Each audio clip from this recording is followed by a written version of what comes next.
રાષ્ટ્રીય આવકમાં પર્યાવરણના ખ્યાલનો સમાવેશ.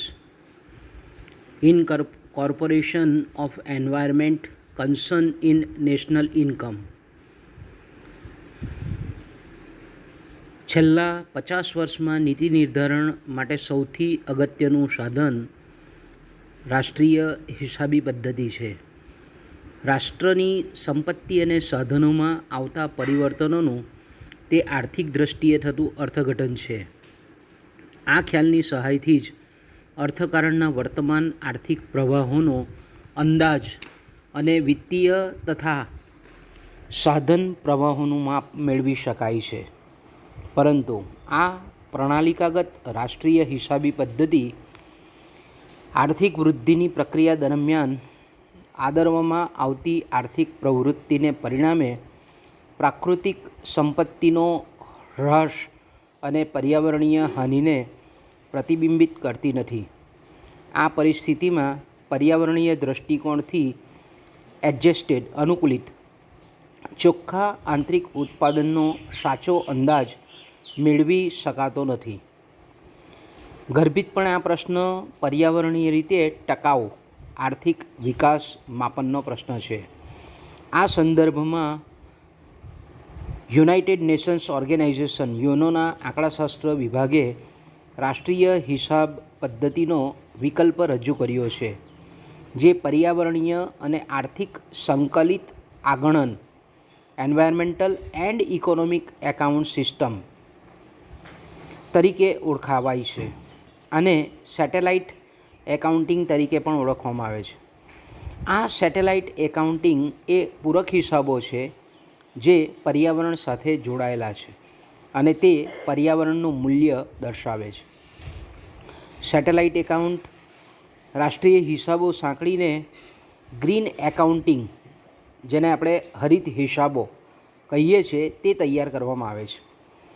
આ પદ્ધતિ દ્વારા EADP environmentally adjusted domestic product EADP પર્યાવરણીય દૃષ્ટિકોણથી અનુકૂલિત એડજસ્ટેડ આંતરિક ઉત્પાદન અંદાજી શકાય છે. જો એને આપણે સૂત્રમાં મૂકીએ તો EADP બરાબર ચોખ્ખું આંતરિક ઉત્પાદન ઓછા પ્રાકૃતિક સંપત્તિનો હ્રાસ ઓછા પર્યાવરણીય અવનતિ. ઈસવીસન 1992ની અર્થ સમિટમાં વિશ્વના 178 દેશો સામેલ થયા હતા અને આ રાષ્ટ્રો આ ગણતરીની પદ્ધતિ અપનાવશે તેવી અપેક્ષા પણ એમાં રાખવામાં આવી હતી. EADPની આ વિભાવના ટકાઉ આર્થિક વિકાસ સાથે સાંકળવામાં આવે છે, જેમાં પર્યાવરણીય હિસાબ પદ્ધતિનો ઉપયોગ એન્વાયરમેન્ટલ એકાઉન્ટિંગ સિસ્ટમ EAS જેને આપણે કહીએ છીએ તે, અને number 2 greening the national budgets, રાષ્ટ્રના અંદાજપત્રને બજેટને હરિત બનાવવું. એ દિશામાં આગળ વધવાની અપેક્ષા રખાય છે. અહીં બજેટને હરિત બનાવવું એટલે શું એવો પ્રશ્ન ઉદ્ભવે. હરિત બજેટની સમજ આ પ્રમાણે આપી શકાય, જેમ કે બજેટમાં સૌર ઉર્જા, વિન્ડ ફાર્મિંગ જેવી આર્થિક ઉત્પાદનોને પ્રોત્સાહિત કરવા જાહેર ખર્ચમાંથી સબસિડી કે ગ્રાન્ટ આપી શકાય, તો બીજી બાજુએ પ્રદૂષણ ઘટાડવા વાહનો પર બળતણ કર પણ લાદી શકાય. EADPનો હેતુ રાષ્ટ્રીય કલ્યાણ માપવાનો છે, જેમાં પ્રાકૃતિક પર્યાવરણને થયેલ હાનિ લક્ષમાં લેવામાં આવે છે. આમ પર્યાવરણીય હિસાબી પદ્ધતિ એટલે હિસાબી માળખા દ્વારા પર્યાવરણ અને અર્થકારણની આંતર પ્રક્રિયાનું પદ્ધતિસરનું વર્ણન. ફરી પાછું, પર્યાવરણીય હિસાબી પદ્ધતિ એટલે હિસાબી માળખા દ્વારા પર્યાવરણ અને અર્થકારણની આંતર પ્રક્રિયાનું પદ્ધતિસરનું વર્ણન. આ માળખામાં આપેલા સમયગાળામાં અને તે પછીના સમયગાળામાં પણ અર્થકારણની પર્યાવરણ પર અસરો અને આર્થિક ઉત્પાદનમાં પર્યાવરણના ફાળા વિશે માહિતી પૂરી પાડવાનો આશય છે. આપણે આગળ જોઈ ગયા તેમ પ્રસ્થાપિત રાષ્ટ્રીય હિસાબી પદ્ધતિમાં પ્રાકૃતિક સંપત્તિના હ્રાસને અવગણાય છે. પર્યાવરણની અવનતિને કારણે માનવ આરોગ્ય અને માનવ કલ્યાણ પર થતી અસરની ગણના તેમાં સામેલ કરી શકાતી નથી. આ પ્રક્રિયા રોકવા થતાં સંરક્ષણાત્મક ખર્ચની વિગતોની અપૂરતી દરકાર લેવાય છે. આવી સમસ્યાઓના ઉકેલ માટે એન્વાયરમેન્ટલી એડજસ્ટેડ ડોમેસ્ટિક પ્રોડક્ટ EADPની વિભાવના રજૂ કરવામાં આવી છે, જે અંગે 3 દૃષ્ટિકોણ આપણને જોવા મળે છે. નંબર 1, રાષ્ટ્રીય હિસાબોમાં પર્યાવરણીય અસરોને સામેલ કરવી, આમેજ કરવી. નંબર 2, પ્રણાલિકાગત રાષ્ટ્રીય હિસાબો સાથે સેટેલાઇટ એકાઉન્ટ તૈયાર કરવા. નંબર 3, સ્વતંત્ર પ્રાકૃતિક પર્યાવરણ અને પ્રાકૃતિક સંપત્તિ સાધનોનો હિસાબ જે રાષ્ટ્રીય હિસાબ સાથે સંકલિત હોય. ઓકે, તો ઉપરોક્ત 3માંથી પ્રથમ 2 દૃષ્ટિકોણ પર્યાવરણ હાનિ અને પ્રાદેશિક સાધન ઘટાડાના આર્થિક મૂલ્યાંકનને સાંકળે છે. એક એવું સૂચન થાય છે કે પર્યાવરણીય સેવાઓના મૂલ્યને પણ ગણતરીમાં લેવું, પણ આવી ગણતરી લગભગ અસંભવ જણાય છે. ચોખ્ખી રાષ્ટ્રીય પેદાશમાંથી એટલે કે NNPમાંથી આ મૂલ્યને બાદ કરવાથી હરિત ચોખ્ખું રાષ્ટ્રીય ઉત્પાદન ગ્રીન નેટ નેશનલ પ્રોડક્ટ જાણી શકાય છે. ત્રીજો જે દૃષ્ટિકોણ છે તે પ્રાકૃતિક સાધનોના ભૌતિક અને નાણાકીય પ્રવાહો અને જથ્થાની ઇન્વેન્ટરીઝ રાખવા વિશે નિર્દેશ કરે છે. તો હવે પ્રશ્ન એવો થાય કે શા માટે પર્યાવરણ અને પ્રાકૃતિક સાધનોનો રાષ્ટ્રીય હિસાબોમાં આવરી લેવા જોઈએ અને આ ગણતરી કરવામાં કેવા પ્રકારની મુશ્કેલીઓ ઉદ્ભવી શકે? આ 2 પ્રશ્નોની ચર્ચા અહીં પ્રસ્તુત જણાય છે. પ્રથમ પ્રશ્નના ઉત્તરમાં એમ જણાવી શકાય કે આવા હિસાબોથી નીતિ વિષયક નિર્ણયોના વિશ્લેષણ માટે ઉપયોગી માહિતી મળી રહે છે. આવી નીતિ વિષયક નિર્ણયો પર્યાવરણ સંરક્ષણની આર્થિક વૃદ્ધિ પર અસર તથા વ્યાપાર, પર્યાવરણ અને પ્રાકૃતિક સાધન નીતિ વચ્ચેના આંતર સંબંધોને સ્પર્શતા હોઈ શકે. બીજા પ્રશ્નના સંદર્ભમાં હિસાબો તૈયાર કરવાની મેથોડોલોજી સંકળાયેલ છે. જેમ કે સર્વપ્રથમ જે સાધનો નવીનીકરણ સાધી ન શકે તેવા નોન રિન્યુએબલ પ્રાકૃતિક સાધનો જેવા કે ખનિજ તેલ, પેટ્રોલિયમ, કોલસો વગેરેના આર્થિક મૂલ્યનો અંદાજો મેળવવો. આમ કરવાથી રાષ્ટ્રીય આવક માપવામાં એક આધાર મળશે કે પ્રાકૃતિક સાધનોનો કેટલા પ્રમાણમાં હ્રાસ થયો છે. એ જ રીતે જંગલો, સમુદ્ર સંપત્તિ જેવી કે ફિશરીઝ જેવા પુનઃપ્રાપ્ય, જેને આપણે રિન્યુએબલ કહીએ છીએ, સાધનોનો અંદાજો મેળવવો. આ પ્રકારની ગણતરીઓ અગાઉ દર્શાવ્યું છે તેમ કરવી મુશ્કેલ છે. ગણતરીમાં કેટલીક સમસ્યાઓ ઉદ્ભવી શકે તેના કેટલાક ઉદાહરણો પણ જાણવા જરૂરી છે. જેમ કે નંબર 1, સંગઠિત બજારોમાં વેચાણ થતા પ્રાકૃતિક સાધનોનો હિસાબ રાખવો સરળ છે, પણ ભૂગર્ભ જળ સંપત્તિ, જંગલી અલભ્ય પ્રાણી સંપત્તિ જે પ્રત્યક્ષ રીતે વેચાણ સાંકળમાં આવતા નથી અને ઉત્પાદનમાં સીધી સહાય કરતા નથી, તેની ગણતરી કેવી રીતે કરવી?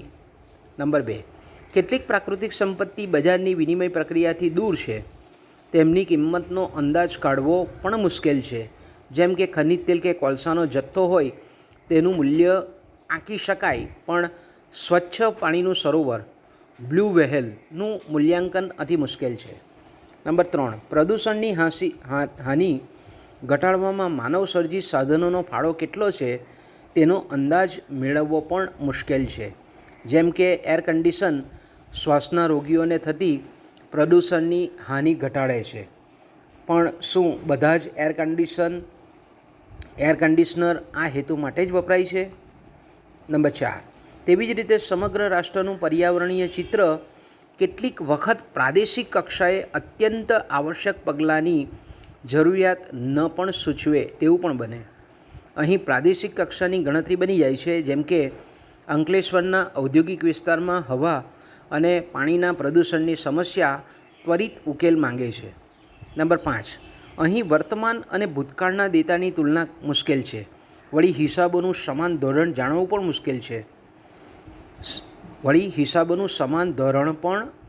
મુશ્કેલ છે. કારણ કે બજાર વિનિમયથી તે બહાર છે. પરિણામે આર્થિક મૂલ્યને બદલે ભૌતિક પ્રમાણનો ઉલ્લેખ કરવો પડે. તો ક્યારેક એવો પ્રશ્ન પણ ઉઠાવવામાં આવે છે કે શું રાષ્ટ્રીય હિસાબોમાં પ્રાકૃતિક સાધનો અને પર્યાવરણનો સમાવેશ નીતિ નિર્ણાયકોને ગેરમાર્ગે દોરે છે? શું ગ્રીન એકાઉન્ટ નીતિ નિર્ધારકોને ખરેખર ઉપયોગી છે? અગાઉની ચર્ચાના નિર્દેશ મુજબ આ પ્રશ્નો હવે અપ્રસ્તુત બની ગયા છે. રાષ્ટ્રીય હિસાબોમાં તેનો સમાવેશ આવશ્યક છે જ, પણ તેમાં કેટલીક વિશેષ તકેદારી રાખવાની જરૂર છે. જેમ કે રાષ્ટ્રીય હિસાબોમાં પર્યાવરણીય સેવાઓ દ્વારા થતી મૂલ્યવૃદ્ધિની ઓળખ થવી જોઈએ. આવી સેવાઓ અદૃશ્ય રીતે રાષ્ટ્રીય આવકના માપનમાં સમાવાય હોય છે. તે પ્રદૂષણ દ્વારા થતી હાનિ ઘટાડવા માટે થતા ખર્ચ પ્રત્યે સ્પષ્ટ અંગુલી નિર્દેશ કરતી હોવી જોઈએ. વળી રાષ્ટ્રીય હિસાબો પર્યાવરણને શોષી લેવાની પર્યાવરણની ક્ષમતાને અવગણે છે. પ્રદૂષણ હાનિને રોકવા ઉપયોગમાં લેવાતા સાધનોનું મૂલ્ય પણ રાષ્ટ્રીય હિસાબોમાં આમે જ કરવામાં આવે છે. દાખલા તરીકે CNG બળતણનો ઉપયોગ, અન્ય મૂડીરોકાણો કે વપરાશ કરતાં તેને રાષ્ટ્રીય હિસાબોમાં અલગ રીતે વર્ગીકૃત કરવામાં આવતું નથી. વાસ્તવમાં વ્યાપાર, આર્થિક વૃદ્ધિ અને પર્યાવરણના આંતરસંબંધો વિશેની નીતિ ઘડનારાઓ માટે પ્રાકૃતિક સાધનો અને પર્યાવરણની અપૂરતી અધૂરી માહિતી ચિંતાનો વિષય બની ચૂકી છે. હકીકતમાં એ છે કે રાષ્ટ્રીય હિસાબોમાં પર્યાવરણીય ગુણવત્તા અને પ્રાકૃતિક સાધનોના ભંડારોમાં આવતા પરિવર્તનો સંપૂર્ણપણે પ્રતિબિંબિત થવા જોઈએ. મૂડીરોકાણનું પ્રમાણ અને ઘસારા ખર્ચ વિશેની માહિતી નીતિ નિર્ધારકોને ઉત્પાદનના પ્રાકૃતિક સાધનોની જાળવણી થાય છે કે નહીં તે વિશે પણ જાણકારી આપે છે. તેવી ધારણા કરવામાં આવે, પણ હકીકતમાં પ્રાકૃતિક સાધનો અને પર્યાવરણના ક્ષેત્રમાં આવતા મોટા ભાગના પરિવર્તનોને અવગણવામાં આવે છે. આમ રાષ્ટ્રીય હિસાબોમાં પર્યાવરણ એકાઉન્ટિંગનો સમાવેશ તેની ગણતરીથી મેથોડોલોજી હજુ પ્રારંભિક અવસ્થામાં છે. તેમાં ઘણા બધા સુધારા વધારાને અવકાશ છે, પણ તેની ઉપયોગિતા અને આવશ્યકતા એ વિવાદોથી પર છે તે તો સ્વયં સ્પષ્ટ છે. હરિત હિસાબી પદ્ધતિ, ગ્રીન એકાઉન્ટિંગ સિસ્ટમ. રાષ્ટ્રીય આવક માપનમાં કેટલીક અપૂર્ણતાઓ રહેલી છે, પણ શું એમ કહી શકાય કે આર્થિક વૃદ્ધિનો ખ્યાલ કાળગ્રસ્ત થઈ ગયો છે? તેનો ઉત્તર સ્પષ્ટ ના છે. આર્થિક કલ્યાણ માપવા માટે કુલ રાષ્ટ્રીય પેદાશ અને બીજા ખ્યાલો અપૂર્ણ જણાયા છે, પણ આર્થિક વૃદ્ધિના માપદંડનું સમગ્ર ચિત્ર તે કેટલીક મર્યાદાઓ સાથે રજૂ કરે છે એ તો હકીકત છે. પ્રાકૃતિક સાધનોની જાળવણી માટે આર્થિક વિકાસને સ્થગિત કરી દેવાનો તર્ક સ્વીકારી શકાય તેવો પણ નથી. સાથે એ પણ મહત્ત્વનું છે કે વર્તમાન પ્રાકૃતિક સાધનોની જાળવણી માટે આર્થિક પ્રોત્સાહનો પૂરા પાડવા જોઈએ, કારણ કે વર્તમાન વપરાશકારો આ પ્રાકૃતિક સાધનોના ઉપયોગની તેના વાસ્તવિક સામાજિક ખર્ચથી ઓછી ચૂકવણી કરે છે. ઓકે, હવે આપણે હરિત હિસાબી પદ્ધતિની વ્યાખ્યા જોઈશું. હરિત હિસાબી પદ્ધતિ, ગ્રીન એકાઉન્ટિંગ સિસ્ટમ. આ પરિભાષાનો સૌ પ્રથમ ઉપયોગ કદાચ ડેવિડ પિયર્સે કર્યો હતો. આ એક એવી હિસાબી પદ્ધતિ છે જેમાં આર્થિક માપનમાં ઉત્પાદન અને વપરાશની પર્યાવરણ પર પડતી અસરો લક્ષ્યમાં લેવામાં આવે છે. ફરી પાછું, હરિત હિસાબી પદ્ધતિ એક એવી હિસાબી પદ્ધતિ છે જેમાં આર્થિક માપનમાં ઉત્પાદન અને વપરાશની પર્યાવરણ પર પડતી અસરો લક્ષ્યમાં લેવામાં આવે છે. હરિત હિસાબી પદ્ધતિને કેટલીક વખત પ્રાકૃતિક સાધનોનું એકાઉન્ટિંગ અથવા પર્યાવરણીય એકાઉન્ટિંગ તરીકે પણ ઓળખવામાં આવે છે. અહીં આથી નિર્ણયકરણમાં પર્યાવરણીય ખર્ચ અને લાભને સમાવિષ્ટ કરવામાં આવે છે. ખાસ કરીને ચોખ્ખું આંતરિક ઉત્પાદન અથવા ચોખ્ખા રાષ્ટ્રીય ઉત્પાદન, નેટ ડોમેસ્ટિક પ્રોડક્ટ ઓર નેટ નેશનલ પ્રોડક્ટનો અંદાજ મેળવવામાં પ્રાકૃતિક સાધનો અને પર્યાવરણના ઘસારાને બાદ કરવામાં આવે છે, એના ડેપ્રિસિએશનને બાદ કરવામાં આવે છે. આમ હરિત હિસાબી પદ્ધતિ આર્થિક પ્રવૃત્તિની નકારાત્મક આડઅસરો, ખાસ કરીને પર્યાવરણીય પ્રદૂષણનો અસરોનો સમાવેશ કરે છે, જેથી આર્થિક પ્રગતિનો સાચો અંદાજ જાણી શકાય, રાષ્ટ્રની ટકાઉ આર્થિક વૃદ્ધિની ક્ષમતા જાણી શકાય, પ્રાકૃતિક સાધનોના હાશનું મૂલ્ય અને પર્યાવરણીય પ્રદૂષણની આર્થિક કલ્યાણ પર કેવી નકારાત્મક અસર પડે છે તે પ્રાપ્ત માહિતીના બે ઉપયોગ થાય છે. Number 1, green net national product. હરિત ચોખ્ખા રાષ્ટ્રીય ઉત્પાદનની વિભાવનાને આધારે રાષ્ટ્રીય અર્થતંત્રમાં આર્થિક નીતિઓનું ઘડતર કરવાનું એક તો માર્ગદર્શન મળે છે. અને નંબર 2, પર્યાવરણીય આર્થિક માહિતીનો પસંદગીના ક્ષેત્રમાં ઉપયોગ કરી શકાય, જેમ કે પોલ્યુશન એમિશન એકાઉન્ટ, પ્રદૂષણ વિસર્જન એકાઉન્ટ, જેનો સીધો નીતિ વિષયક ઉપયોગ થાય છે. ગ્રીન એકાઉન્ટિંગ એટલે કે હરિત હિસાબી પદ્ધતિ દ્વારા અગાઉ જે પણ મુદ્દાઓ આપણે જોઈ ગયા છે તેની સૂત્રાત્મક રજૂઆત ફરીથી જોઈએ. EADP environmentally adjusted domestic product બરાબર ચોખ્ખું આંતરિક ઉત્પાદન માઇનસ ઓછા પ્રાકૃતિક સાધનોનો હ્રાસ ઓછા પર્યાવરણીય અવનતિ. ઓકે, તો આપણા આર્થિક માપદંડો જેવા કે આવક, ઉત્પાદન, વપરાશ, મૂડીરોકાણ, સામાજિક પ્રગતિના લાંબા ગાળાનો દૃષ્ટિકોણ આવરી શકતા નથી.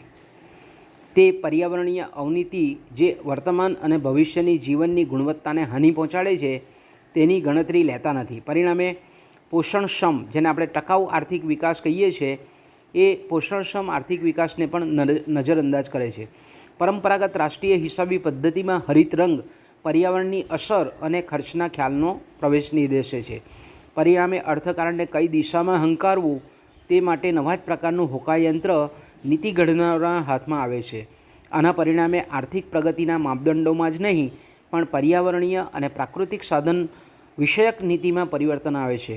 આમ ગ્રીન એકાઉન્ટિંગ ટકાઉ, સ્વયંપોષી, સસ્ટેનેબલ જેને આપણે કહીએ છીએ તે વિકાસના પર્યાવરણીય પરિમાણની વ્યાખ્યા બાંધવાના અને તેના મૂલ્યાંકન માટે શ્રેષ્ઠ પ્રાપ્ત સાધનો છે.